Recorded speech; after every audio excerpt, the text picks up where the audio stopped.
Hey, what's going on, crypto people? It is the Crypto Siege with another day in the life and the crazy life that is the digital asset space. Good morning. Happy Thursday to you. What an exciting day yesterday was for all of us in the digital asset space.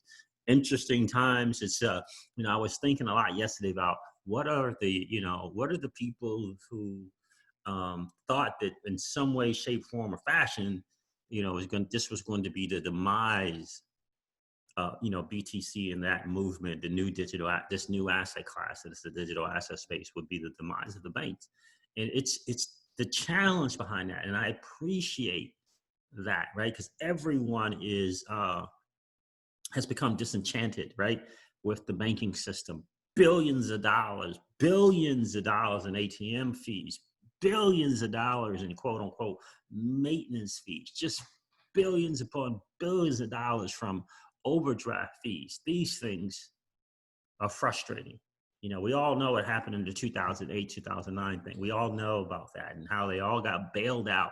So there's this massive sense of, just anger, right? People are so angry, right? And so what do we do? What do we do about that? And how can we navigate around that, right? And so in this new asset class that is the digital asset space is knowing and understanding that you don't have to participate in the banking model.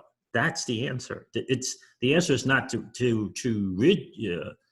is to expect the powers to be to rid themselves or rid us of the banks. That's not going to happen, but we can walk away. You just got to know that there are other things out there. The digital asset space provides other things.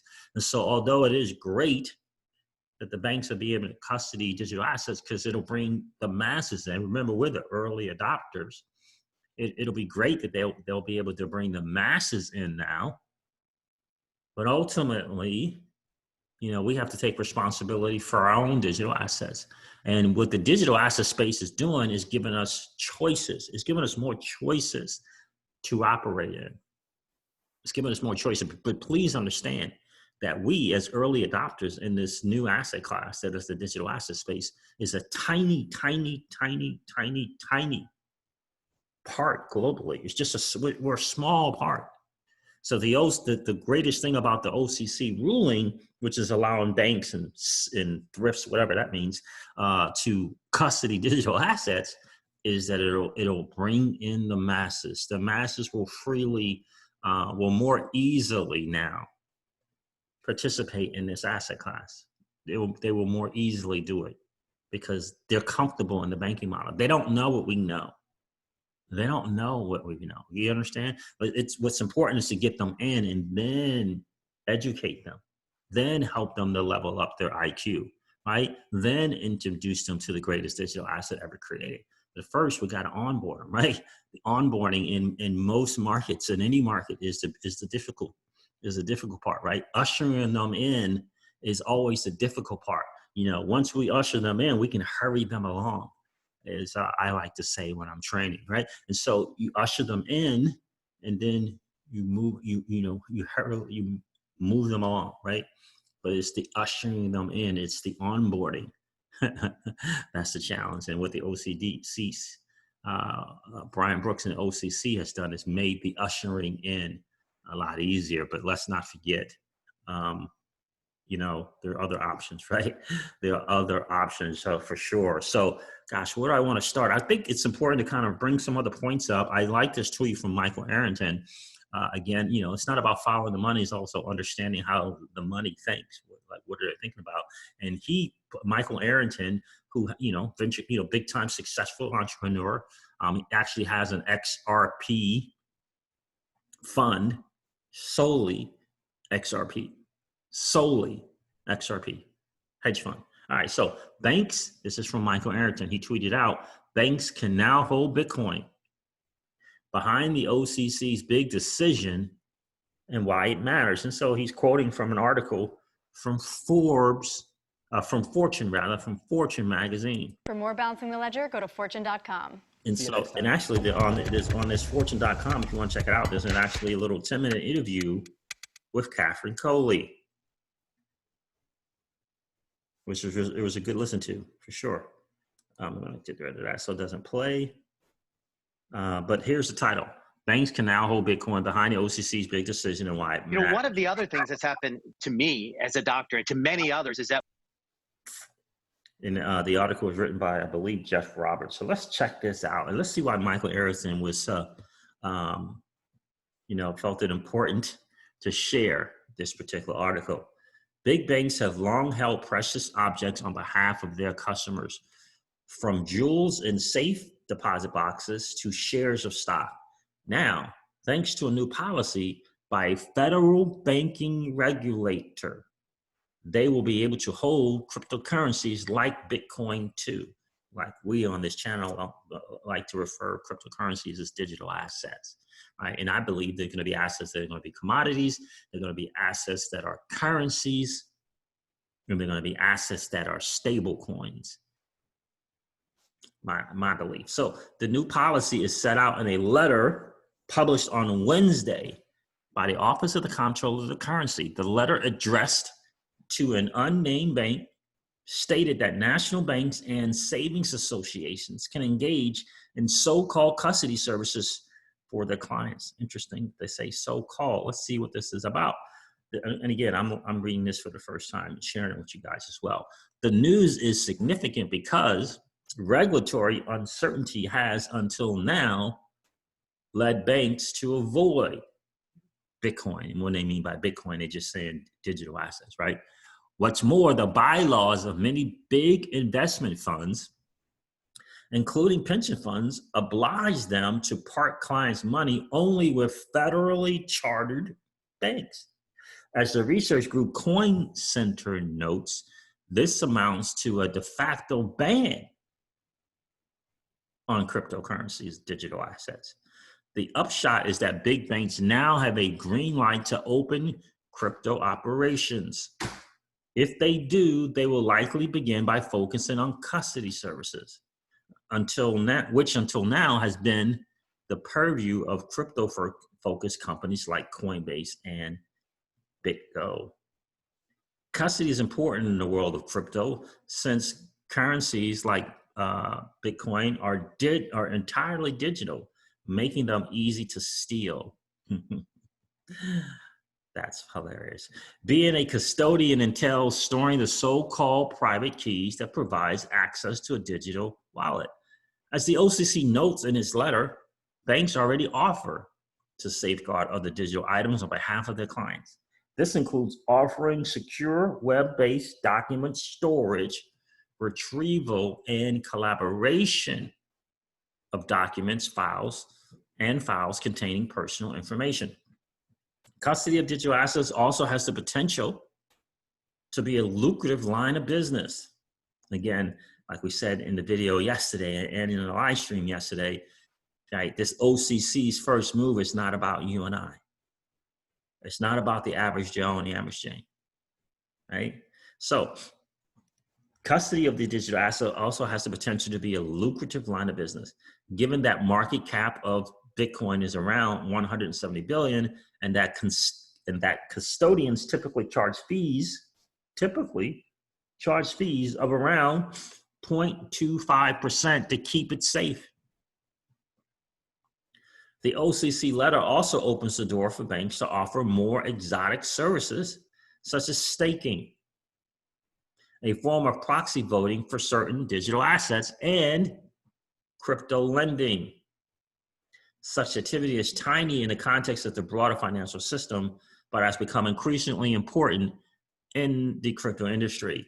And I tweeted this on Twitter in response. So I replied to someone's tweet about the banks, and it was Mark Phillips. Shout out to Mark Phillips of Medium fame, who wrote the famous article, XRP is designed to be 10,000. He asked that question, and I said, I believe it was Mark Phillips, and I said, they're going to have to, right? Because he asked if the banks were going to do things like offer staking and crypto lending. And I believe it was Mark Phillips who tweeted that. And I'm like, they're going to have to if they want to stay around, right? Because DeFi or even better, C5 from Celsius.network is offering these things. And the banks and Celsius.network is zero fees. There's no fees that Celsius collects, none. How are the banks going to compete with that? Right? Right? How is the banks going to compete with platforms like Celsius that offer interest, which is essentially interest on your coin, and now they have 6 staking coins? How are the banks going to compete with that? And my guess is that they're not going to be able to. My guess is that the banks are going to run on the fact that the masses don't know about DeFi and CeFi from the Celsius network. That's what they're going to run on, right? They're going to run on that the masses don't know, that they can earn interest. They can earn BTC on their BTC once deposited. They can earn XRP. They can earn XRP on their XRP. They can earn Cardano on their Cardano, for example, or EOS on their EOS, right? They can earn 0x on their 0x. They don't know. And so these banks, big institutions, they're going to run on that, right? In the beginning, but it's up to you and I to let the people know that they can. That's the difference. That's what the digital asset space can do. That's what we can do as a community, and say, yeah, I get it. It's comfortable. It's safe there. It feels safe. But in the end, they're probably taking your digital assets and going out and selling it to institutions, if you will, and earning interest on that. And what are they giving you? Again, what are they going to give you? What are the banks going to give you? But there are options out there, and I'll talk about that later. There are options out there, and we just have to let them know about the options. But the first step, again, is onboarding the masses, right? Let's usher them in, and then we can educate them, right? So all of this raises the question of whether banks will seek to build their own digital assets divisions or seek to acquire some of the numerous crypto startups in the U.S. Excuse me, in the U.S. That's an interesting point right there. That's what are the big banks, the top 5, top 8, what are they going to look to do? That's a very interesting question. Very, very interesting question and or thought, because wow, if that starts to happen, wow. Shout out to the startups that may, a lot of times these startups, they get started hoping to get acquired, and be able to cash out, if you will, on some big money. So, but all of this raises the question of whether banks will seek to build their own digital assets division or seek to acquire some of the newest crypto startups in the United States. In the meantime, one influential crypto entrepreneur, Barry Silbert, who runs the large conglomerate called Digital Currency Group, took to Twitter to express his pleasure, not his pleasures, but his pleasure with Wednesday's development. Barry Silbert tweets out, "I'm looking forward to getting my, kissed by all the banks now." That, my friend, is hilarious. Fortune was not immediately able to ascertain the national bank to which the OCC addressed this letter. Okay, got it. So there it is. It ends with Barry Silbert saying, Barry Silbert again, the founder, CEO, and owner of the Digital Currency Group. "I'm looking forward to getting my blank kissed by all the banks now." Isn't that interesting? And so, look, I get it. So again, I want to state that, the OCCs Move is not for you and I, right? It's not. It'll benefit us if we understand, right? Again, we're going to be able to bring on board the masses, right? The masses looking to purchase the digital assets that you and I already own, right? So in that case, it's going to be absolutely great. For us as XRP hodlers, it's an even better thing, right? Because You know, this is going to allow Ripple with this amazing technology to make phone calls. And probably they're taking a bunch of phone calls as well, right? Because now, you know, there is no more hesitation with the banks, right? As far as custodying XRP if they need to do so in order to use it for cross-border payments. And here's a tweet from Brad Garlinghouse. You know, we said on the stream last night, don't try to find Brad, man. Don't try to reach Brad right now. Brad is busy, right? Brad and the team, right? They're busy. They're on the phones. They're taking calls. They're making calls. Hey, did you hear the latest? Did you hear the latest from the OCC? Yeah. You can actually custody these digital assets right now. Yeah, absolutely. You know, let's talk nostro vostro. Let's talk nostro vostro. Do you see what I'm saying, guys? So Brad Garlinghouse tweeted out, boom, today's ruling is a huge step forward. The United States OCC is absolutely leading the way to foster innovation. What do you think about that tweet? What do you think about that statement? Is absolutely leading the way. Brian Brooks, you are no longer, my friend. You and the OCC is no longer an obscure entity, an obscure regulatory agency. No, my friends. You're leading the way, brother. You're leading the way to foster innovation, protect consumers, and provide a level playing field for all. The future has never been fiat versus crypto, says Brad Garlinghouse. These can and should coexist in harmony. And he's responding, Brad is responding to Stuart Alderoty's tweet on Twitter. Very welcome news from Brian Brooks and Stuart Alderoty is the, legal over at Ripple. Very welcome news from Brian Brooks at the OCC today. This is a significant hurdle crossed to bring digital assets into the mainstream financial system with regulatory approval. Absolutely. And then here's Arturo Portilla, right? I have another tweet from him as well. It says, needless to say that someone will be closing a couple of hanging deals. That someone would be Ripple. That's exactly right. That's exactly right, Arturo.